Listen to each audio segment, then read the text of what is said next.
Ce programme vous est offert par Canal Sikaimo. Canal Sikaimo, c'est la vente et l'achat de parcelles dans tout le Bénin. Kadjaoun Agonga, situé dans la commune de Cotonou, a une histoire intimement liée à Cotonou, ancienne dénomination de Cotonou. Il faut remonter à la fin du XVIIIe siècle pour comprendre l'origine de Kadjaoun. À cette époque, les Portugais prenaient d'assaut les côtes à la recherche d'esclaves. Les rois d'Abomey mandataient des hommes pour sécuriser le littoral. Pour ce numéro, votre magazine C'est mon quartier vous amène au cœur de Kadjaoun Agonga.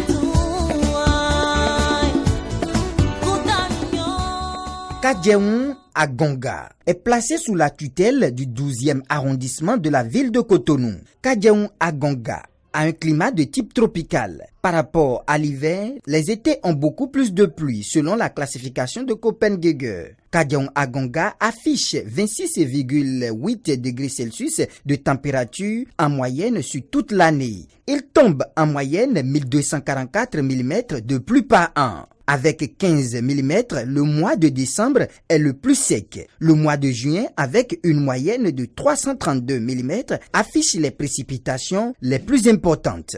Au mois de mars, la température moyenne est de 28,5 degrés Celsius à Kadjaoun Agonga. Mars est de ce fait le mois le plus chaud de l'année. Dans ce quartier, au mois de août, la température moyenne est de 25,3 degrés Celsius. Août est de ce fait le mois le plus froid de l'année. Les précipitations varient de 317 mm entre le plus sec et le plus humide des mois. Entre la température la plus basse et la plus élevée de l'année, la différence est de 3,2 degrés Celsius à Kadjaoun Agonga. Ce quartier est peuplé de plus de 10 000 habitants. Les fils du terroir ont de la mémoire.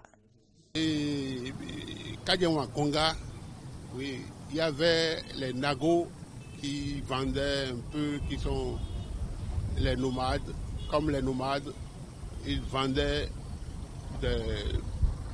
leurs effets sous des arbres de grands rogniers qui étaient tout près là.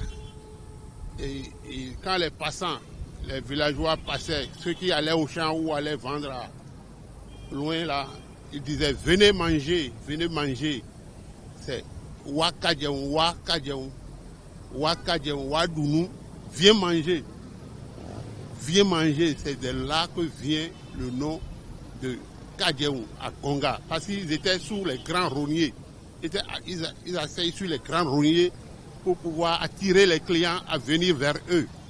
C'est de là qu'est venu le nom de Kadjaoun Agonga. On disait Wakadjaoun, c'est les nagos. Ils disaient Wakadjaoun, venez manger avec nous. C'était l'histoire, tout début de Kadjaoun. Vinci Tata, dont je parlais tantôt, était habité par des envoyés du roi Gézo pour la plupart. Est-ce que vous voyez? C'était des envoyés du roi Gézo pour la plupart. Donc, ceux-là avaient, disons, pour compagnie,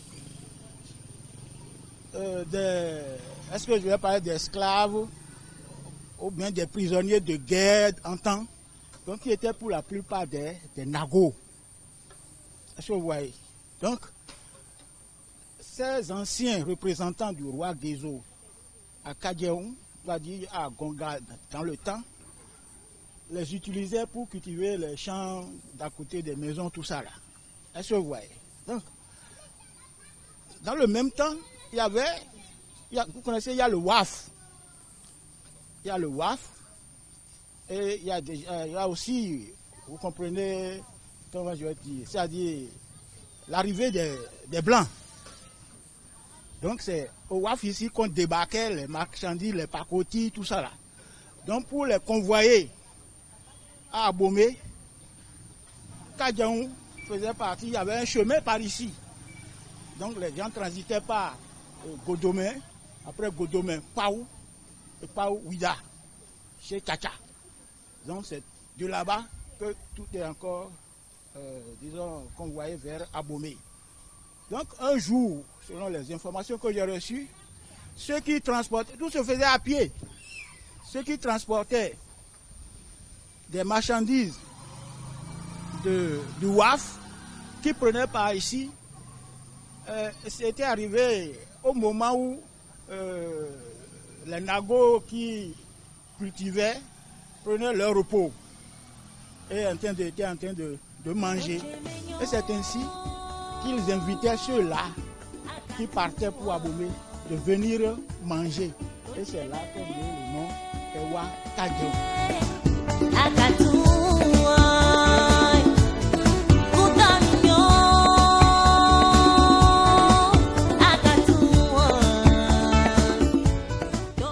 Cet homme est un descendant des Adiou, habitant dans ce quartier il y a plus de 110 ans. Il est témoin de la transformation de ce quartier historique de Cotonou, Kagyeon à Gonga. Kagyeon était Kagyeon. Mais avant d'être Kagyeon, on l'appelait Agonga, à cause des rogniers. Donc, ces rogniers-là, c'est les habitants du quartier, du village, qui, ayant reçu les étrangers, se sont intéressés à eux, donc l'hospitalité. Et nos anciens qui sont venus d'Abomey et d'ailleurs, surtout au temps du roi Gezo, ont donc choisi, le chef du village a choisi donc il habitait, il restait d'Abomey, il s'est domicilié à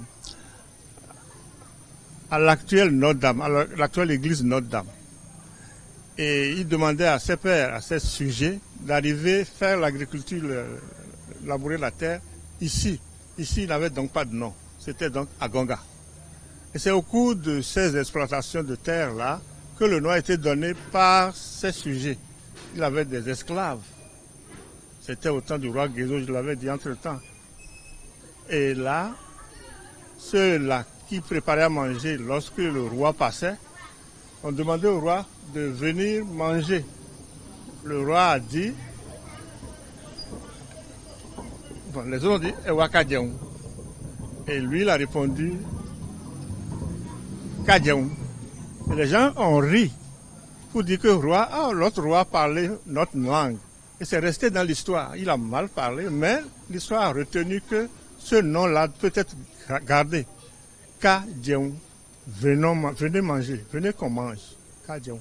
Denwa mon mejole sou mejole do, sou ayiso do, sou zonkondo, sou adedo, sou plodinotodo, sou adotanudo, sou mejo de do kajenle. Tamadaho, dodwe, sou ido, sou zondo, zon Marcelin. On suit donc sous Kenti, on sous Seglo, il y a même Meko sous Edo. Au départ, Kagyeon était un village où habitaient les autochtones. Donc, à un moment donné, les autochtones ont cédé une partie de leur territoire à des acquéreurs. Ceux-là ont construit. Et à partir d'une certaine période, comme il y a des gens bien huppés qui ont voulu s'installer dans le quartier, donc ceux-là ont encore de nouveau acheté chez les premiers acquéreurs. Est-ce que vous voyez? Donc c'est ceux-là, ces derniers acquéreurs-là, qui ont construit ces genres de maisons que vous voyez. Et les petites maisons, c'est pour la plupart des maisons appartenant aux autochtones. Les premiers sont venus d'Abomey. C'est les démembrements envoyés par le roi Gezo. Ils sont venus d'Abomey pour surveiller le port, le Wharf. Et ils habitaient ici pour surveiller le port et ils ont leur maison de travail à Notre-Dame, derrière Notre-Dame là-bas, avec Henri, derrière, dans la zone là. Ils ont leur maison de service là-bas et leur village préféré c'est à Kadjaou ici. Kadjaou à Gonga, ici, ne portait pas ce nom. On l'appelait Kadjaou 1, tout simplement, avant une certaine période. Le nom Agonga était le nom de tout le village de Kadjaou. Depuis, disons, le 19e siècle. Donc c'était un grand village de 26 tatas qui s'appelait Agonga. Donc c'est le cours de l'histoire qui a fait que on l'a appelé après Kadjaou. Vous voyez, d'accord. Donc avec l'événement, disons l'avènement de la révolution, il y a eu découpage territorial et ainsi tout Kadjaou a été découpé, disons, en 5 quartiers. Donc on avait Kadjaou 1, Kadjaou 2, Kadjaou 3, Kadjaou 4, Kadjaou 5, même Kadjaou Kota. Est-ce que vous voyez? D'accord. Donc c'est à partir de 2015, je crois, avec les élections législatives, je crois, dans les préparatifs là, que le ministère de l'Intérieur n'a plus voulu entendre parler de dénomination Kadjaou 1, Kadjaou 2, Kadjaou 3, etc. Même Fidjossia 1, Fidjossia 2, 3. Non, non, non. Ils ont dit il faut maintenant des noms symboliques. C'est comme ça que Kadjaou 1 a pris le nom de l'ancien village à Gonga. Donc c'est pourquoi on appelle aujourd'hui Kadjaou à Gonga. Ce quartier est composé de plusieurs tatas, dont des Fons, des Mina, des Nago, des Tofins, etc. Nous avons les... Bon, je dis Fons d'abord. Oui, nous avons les Yoruba, et nous avons les Nago et les Maris. Et après, nous avons les Minans, les expatriés qui nous entourent maintenant. On a beaucoup d'expatriés, toutes les espèces d'expatriés. On a des Chinois, des Libanais, des Arabes, des Français. Ils sont tous avec nous maintenant. Nous sommes ensemble dans le quartier.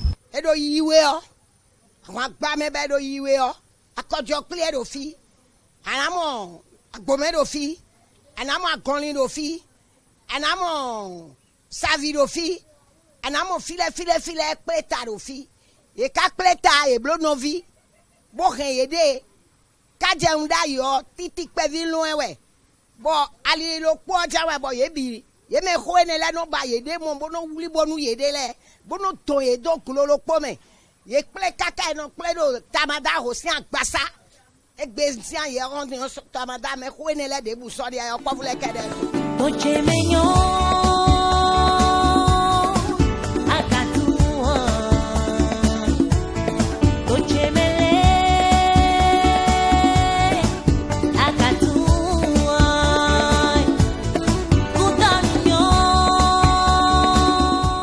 arrivant ici, nous sommes des autochtones. Les religions que nos parents ont amenées, c'est les religions endogènes. Et vous comprenez, c'est le fétiche. C'est le fétiche même. Nous avons le premier fétiche ici, c'est Sakwata. Nous en avons d'autres qui sont comme les divinités qui gardent la nuit, Sangbeta, ou bien Oro.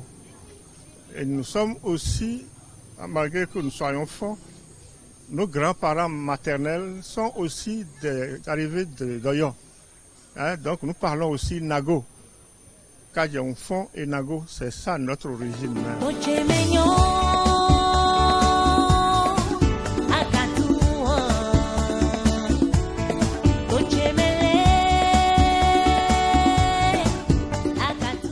Nous sommes ici sur la paroisse Bon Pasteur de Kadjehoun à Cotonou. Dans les années 30, le père Colino, alors en poste à la paroisse Notre-Dame de Cotonou, fit créer un abri de fortune érigé en chapelle du nom Saint-Pierre et Paul. En 1963, érection de la paroisse, la chapelle améliorée prend le nom de Bon Pasteur avec le père Prat.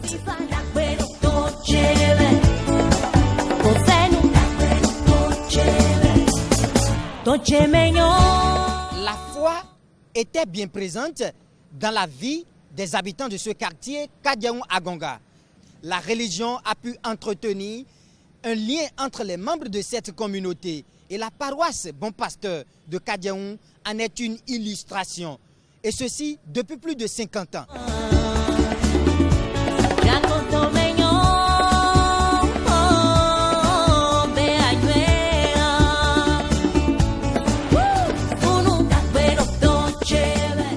La communauté a commencé dans les années 30 avec le père Colino qui était curé de la cathédrale Notre-Dame de Cotonou. Donc il venait ici, comme aujourd'hui encore beaucoup d'autres paroisses ont des stations secondaires.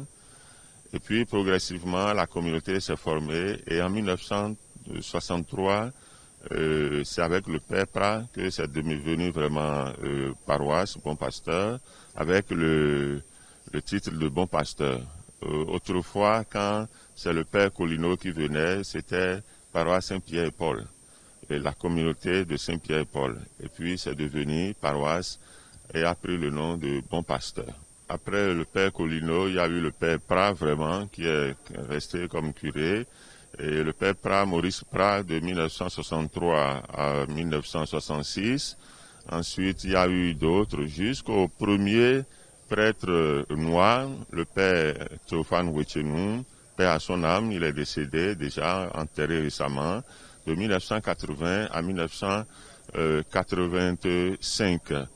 Et après lui, le père Olympe à Rainvillers, décédé aussi déjà, et puis le père Irénée Zountanyin, ensuite le père Jacob Agossou, qui est resté un peu plus longtemps que tous, de 1989 à 2005. Et j'ai été ici même son vicaire pendant 4 ans, de 2001 à 2005. Après, il y a eu le père Edouard Ader, de 2005 à 2013. Et depuis 1er septembre 2013, je suis là, moi, le père Arsène de Souza.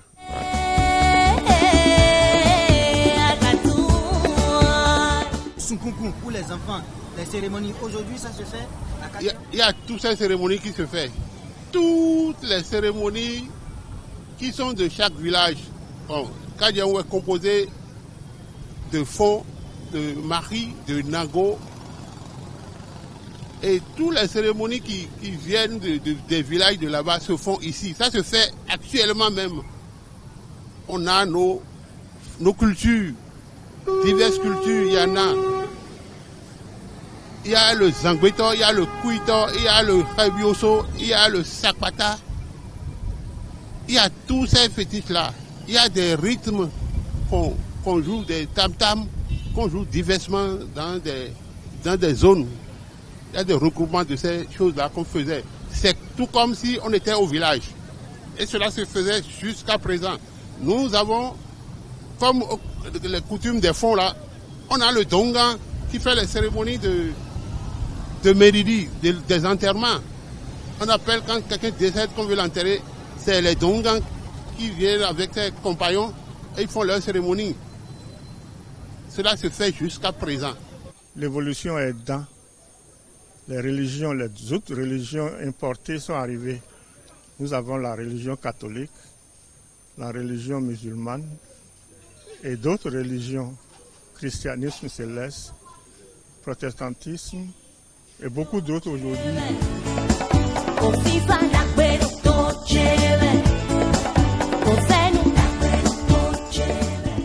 Nous sommes ici dans le marché de Kadjehoun-Agonga, principal lieu d'échange des biens entre les membres de la communauté. On y trouvait des condiments et un peu de tout.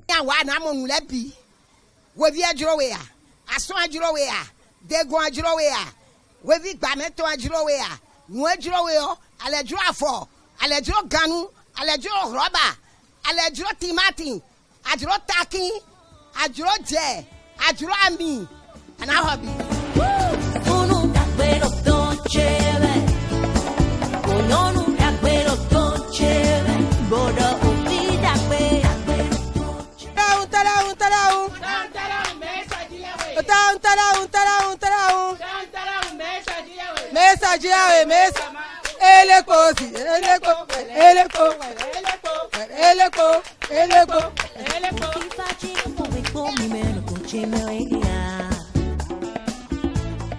Ce quartier même, s'il fait la joie de ses habitants, est quand même en manque de plusieurs infrastructures socio-communautaires.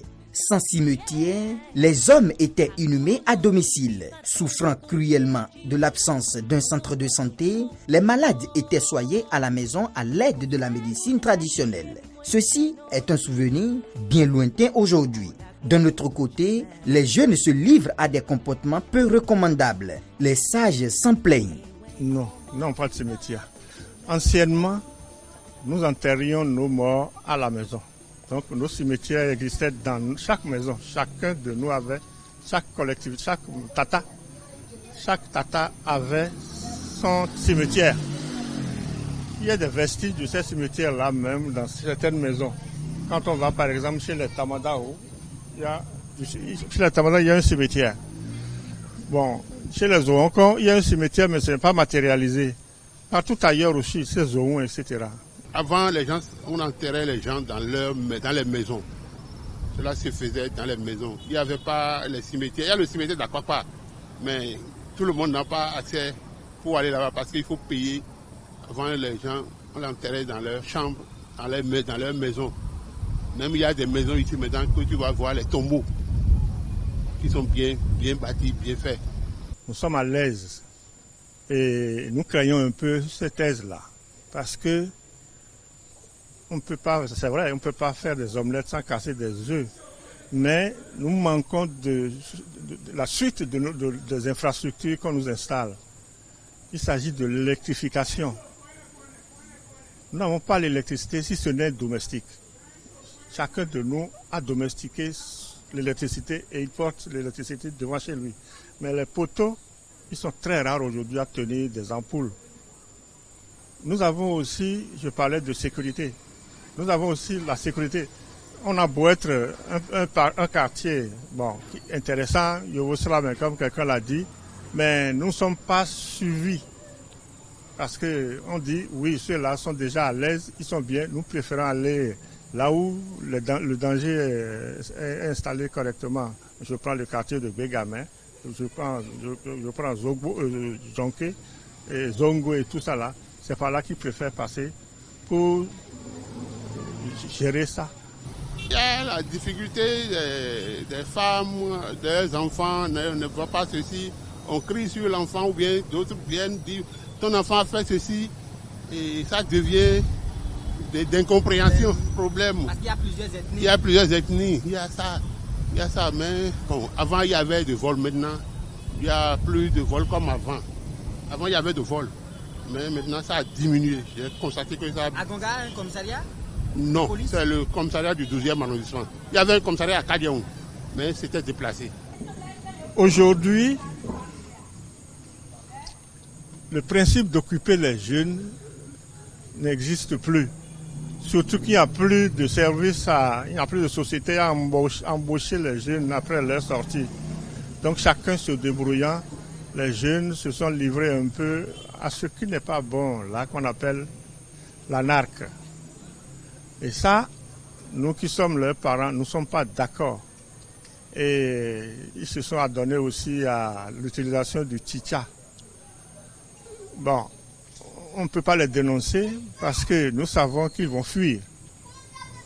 Si la police arrive, la police cible une maison par exemple où quelqu'un est un dealer, il vend l'opium et tout.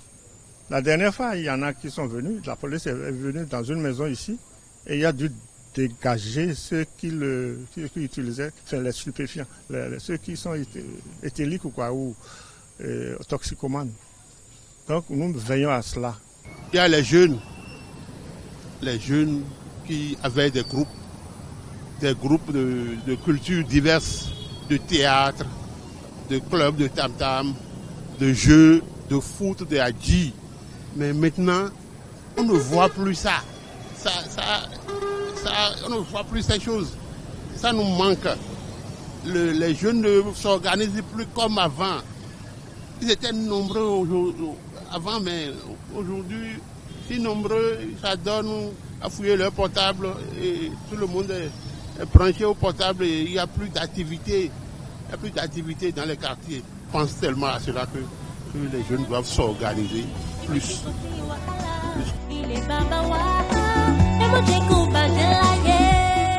C'est la fin de ce numéro de votre magazine C'est mon quartier.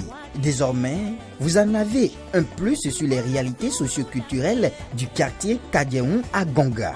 On se donne rendez-vous pour le prochain numéro pour de nouvelles découvertes, une nouvelle immersion dans une autre contrée de notre beau pays, le Bénin. À très bientôt.